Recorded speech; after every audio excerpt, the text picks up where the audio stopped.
um trabalho.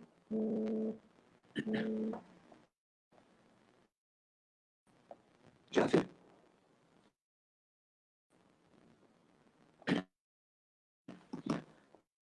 Boa noite. Estamos começando mais um trabalho neste lar espírita que nos acolhe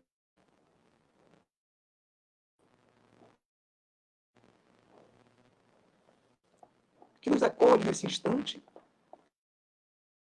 para refletir o nosso tema de hoje. O lar que nos acolhe, um centro espírita caçula da nossa cidade, mas já está divulgando o trabalho da Seara Espírita e queremos sempre parabenizar essas atitudes do centro e, ao mesmo tempo, agradecer o convite que nos faz para estar participando, compartilhando esses temas luminosos diante da nossa vida. Hoje, então, nós estamos com o tema Caridade e Amor ao Próximo. Nós trouxemos aqui para esse tema uma frase interessante que diz: caridade pode mudar uma vida, seja um agente transformador. Essa é a nossa oportunidade de estender esse sentimento, essa virtude que todos nós temos compromisso diante da vida ao encarnar, para que possamos aprender a lição do sentimento e expressão da caridade. Mas para que a gente possa conversar sobre esse movimento sagrado na direção do outro, é preciso que a gente também lembre, tenha consciência que a caridade é uma virtude que tomará o lugar do nosso dela e orgulho, os cânceres, conforme estamos aqui fazendo a leitura, ele é um sentimento, o egoísmo de interesse pessoal, devorador de todas as inteligências, causador de todas as misérias do mundo, a negação da caridade e o maior obstáculo à felicidade do homem. Dito isso, essa primeira página, então, vamos começar a refletir como é que nós imprimimos o egoísmo e o orgulho na nossa vida. Como nós vivemos num mundo material e nós achamos que a vida é uma competição, a querer buscar, conquistar os nossos desejos, nossos objetivos, e muitas vezes esquecidos que a alma imortal, que somos cada um, precisamos, através desse movimento, dessa relação social, respeitar a presença do outro como irmão. Isto vai fazer com que a gente lembre nossos desejos, as nossas metas, elas precisam ser alcançadas, conquistadas, sem que para isso a gente fira o companheiro que são os nossos irmãos. Quando a gente tem consciência desta caminhada, preciso conquistar os valores da alma, os tesouros da alma, sem ferir o meu companheiro de jornada. Nesse sentido, nós perdemos o interesse pessoal para estar em relação ao coletivo. estava aqui na nossa tela. Então, quando a gente não respeita o outro, uma lei, onde está expressa através do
Conforme nós estávamos conversando, desculpem, houve uma quebra de energia, e aí a gente acabou saindo do ar um pouquinho, mas a quebra de energia não vai quebrar o nosso raciocínio. Vamos continuar, pedimos desculpas, mas isso é uma interferência que infelizmente acontece com a gente. Quando não é a internet, é a energia agora. Ok. Eu estava falando então sobre o egoísmo, esse entrave, essa negação da caridade em relação ao caminho que nós devemos fazer na direção da felicidade. Dito isso, nós vamos então buscar uma expressão do Evangelho onde ele diz assim: há uma denominação chamada de jugo leve. Então, Jesus, através do Evangelho de Mateus, capítulo 11, Jesus dirá para nós: vinde a mim, todos vós que estáis aflitos e sobrecarregados, que eu vos aliviarei. Tomai sobre vós o meu jugo e aprendei comigo, que sou manso e humilde de coração, e acharei repouso para as vossas almas, porque meu jugo é suave e o meu fardo é leve.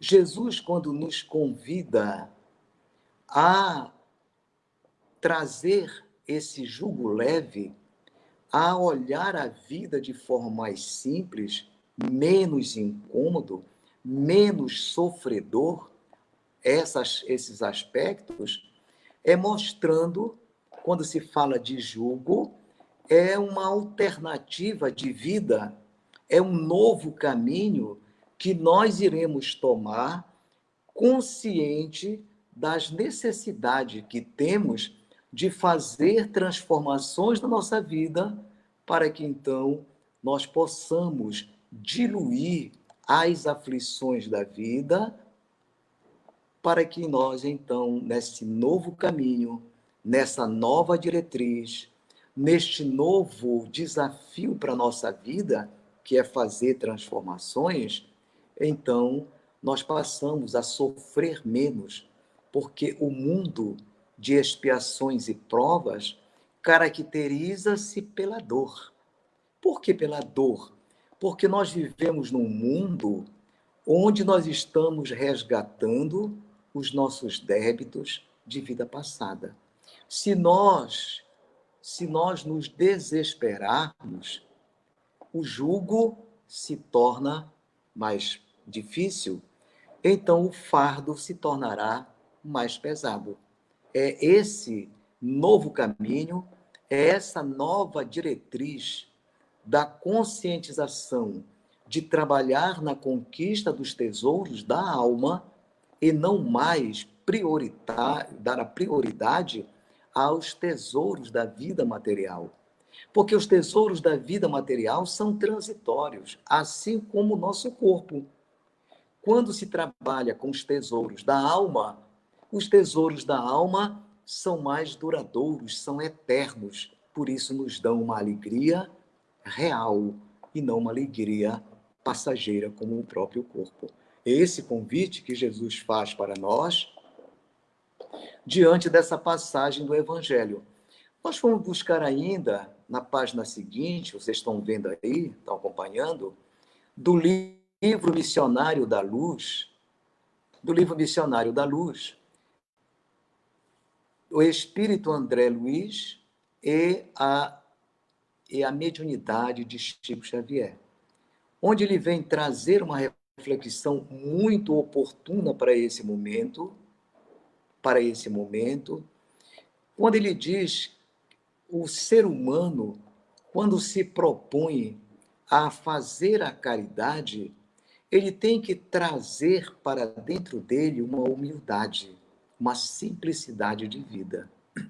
As pessoas que não conhecem ou que ainda não despertaram para essa necessidade, elas dirão para nós que nós estamos apresentando uma covardia diante das atitudes da vida. O silêncio, trazido como exemplo de Jesus, diante dos seus discípulos, diante de um mundo em que não aceitava, que não compreendia a proposta de amorosidade de Jesus, chegou ao ponto de levar ele até a crucificação. Conosco não será diferente. Haverão pessoas que nos chamarão de covardes, porque nós não mais deveremos reagir, fazer um enfrentamento diante da ignorância, diante da conduta que a humanidade possa ter com aquele que quer fazer as mudanças. Dirá ainda André Luiz que nós deveremos passar pelos desapegos aos impulsos inferiores. Esse desapego é o que muita gente chama de felicidade. Nós precisamos viver a vida, aproveitar enquanto estamos vivos. Quando nós tiramos desse foco a nossa vida, a nossa caminhada, é de se esperar que a gente passe por algum tédio, porque o que nos fazia feliz eram os prazeres da vida material. Então, nós procuramos, através dos nossos lares, fazer o exercício dessa transformação, reconhecendo, segundo André Luiz, que o lar não é a moradia apenas dos corpos, mas, acima de tudo, a residência das almas. O lar é o local onde devemos desenvolver as orações, aprimorar os sentimentos. Passa a ser o lar, então, o campo sublime das mais belas aflorações e colheitas espirituais. A obra de André Luiz vem trazer para nós essa necessidade que nós temos de fazer essa reforma íntima, aproveitar esta morada divina, sagrada que é o lar, principalmente nesse momento que nós fomos intimados pelo Evangelho, que nós fomos convidados a um confinamento, a esse distanciamento social e passamos agora a conviver diretamente com a nossa vida em família. A família, o lar, é a escola mais apropriada possa desenvolver os nossos sentimentos, o nosso caráter, a nossa moralidade, aprendendo durante este tempo de confinamento, para depois que nós voltarmos à nossa vida, para a sociedade ou proposta de vida. Um outro exemplo nosso da própria vida.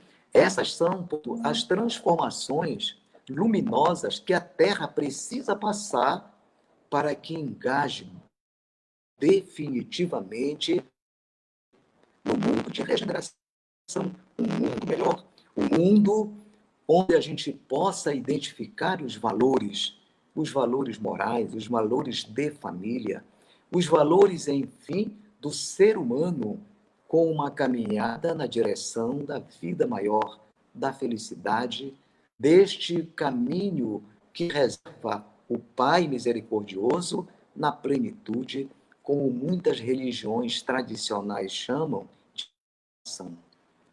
Salvar-se na das racionais é quando nós nos libertamos das nossas ignorâncias, quando nos libertamos das nossas imperfeições, preparando o caminho para viver a alegria da alma, a felicidade, como nós chamamos.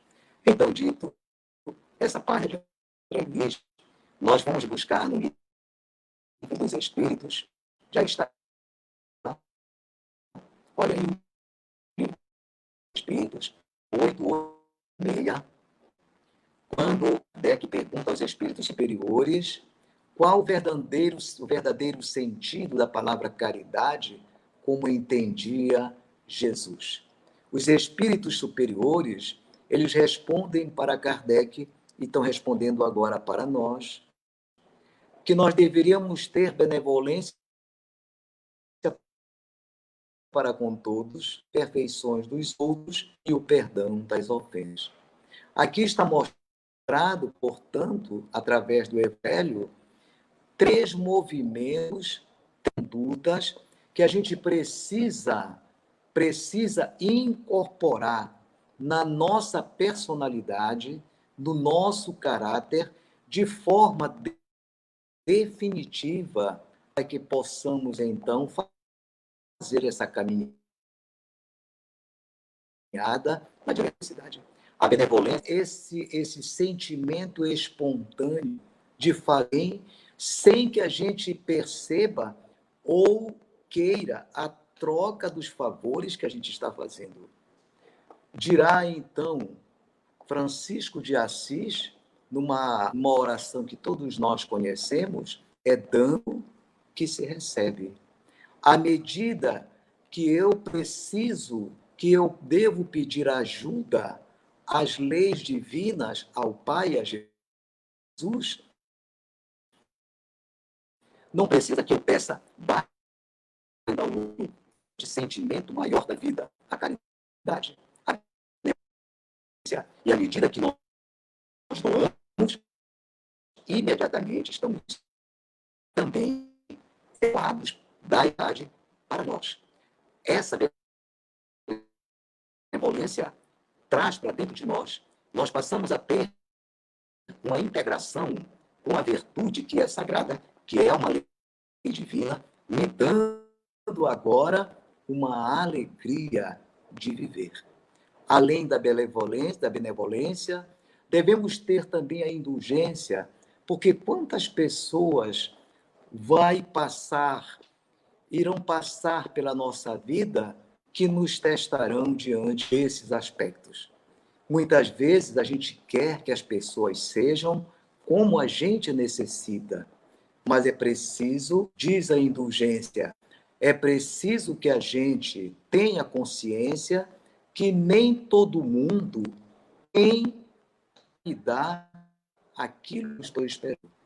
É preciso que essa pessoa desperte para os seus valores morais. Se ele ainda não despertou, se ele ainda não tem, como pode nós cobrarmos algo de uma pessoa que não tem?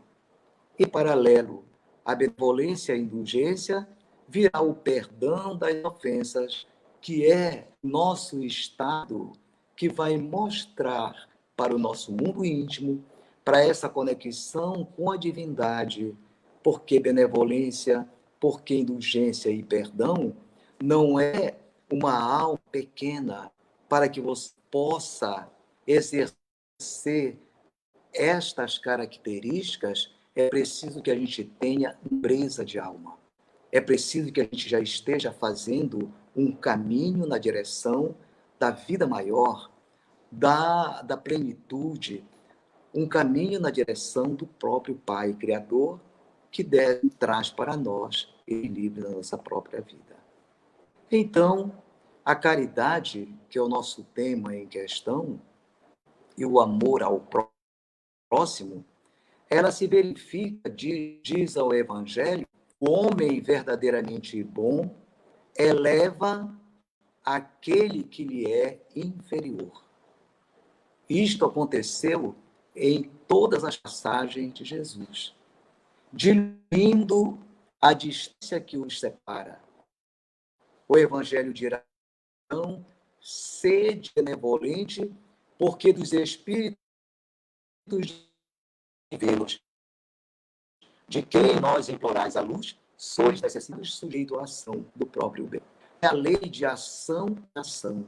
Nós precisamos ser benevolentes para com os outros, para que os espíritos superiores também sejam benevolentes para conosco. É a lei de ação e reação, é a lei de causa e efeito. À medida que eu não consigo ser benevolente para com as pessoas, nós vamos atrair para nossas vidas pessoas também indiferentes dos meus defeitos. E aí a gente reclama porque eu quero pessoas no meu caminho que me compreenda, mas para que eu possa trazer essas pessoas, é preciso que eu crie uma sintonia com ela, e para que eu crie a sintonia, eu preciso da benevolência, preciso de virtudes, para que as pessoas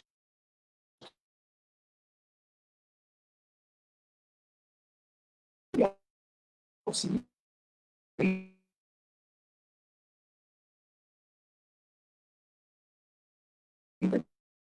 Eu leio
Nós estamos aqui, hoje já que a gente está falando de benevolência, de caridade, mais do que nunca, nós temos que ser caridosos com a nossa transmissão.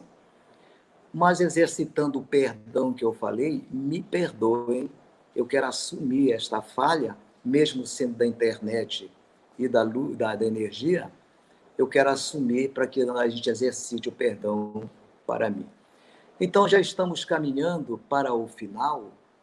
Queremos dizer, então, no nosso portanto, que já está a última página, que é a conclusão, eu trouxe 2 versos de um poema lindo de André Luiz. Ele tem vários versos, mas eu trouxe apenas dois por causa do nosso tempo. Então, um deles diz: o egoísmo é o amor que se animaliza. E nós não estamos aqui para apontar defeito de ninguém, mas mesmo que a gente não queira defeito, nesse momento que a humanidade chora a dor do desencarne, através do vírus que contaminou não apenas o local, mas o mar inteiro das pessoas, à medida que à medida que as pessoas vão desencarnando, nós vamos sentindo aquela dor maior da pessoa não poder velar o próprio corpo, não poder fazer o sepultamento conforme assim, a cultura estabelecida na relação das pessoas. E isso vai mostrar não apenas um egoísmo, são vários casos que a gente está mostrando, está vendo, mas, acima de tudo, essa indiferença das pessoas instintivamente com o cuidado que nós devemos manter diante da vida. Hoje, está distante é a forma que o ser humano tem de exprimir o seu sentimento de amor. Eu amo a minha família, então eu tenho que estar confinado para que eu não traga da rua o vírus capaz de diluir, capaz de diminuir os entes queridos que estão naquela família. Então, veja quanta responsabilidade nossa nesse momento está das pessoas estar o nosso sentimento de amor. Dizem, então, algumas passagens, algumas frases reflexivas, que a gente aprenda a estar isolado agora, para que quando nós tivermos condições de nos reencontrar, que não falte ninguém por causa da nossa invigilância. Veja como é bonito a questão oposta ao egoísmo. Vem dizer também André Luiz, nesse mesmo poema, que a caridade é o amor que auxilia.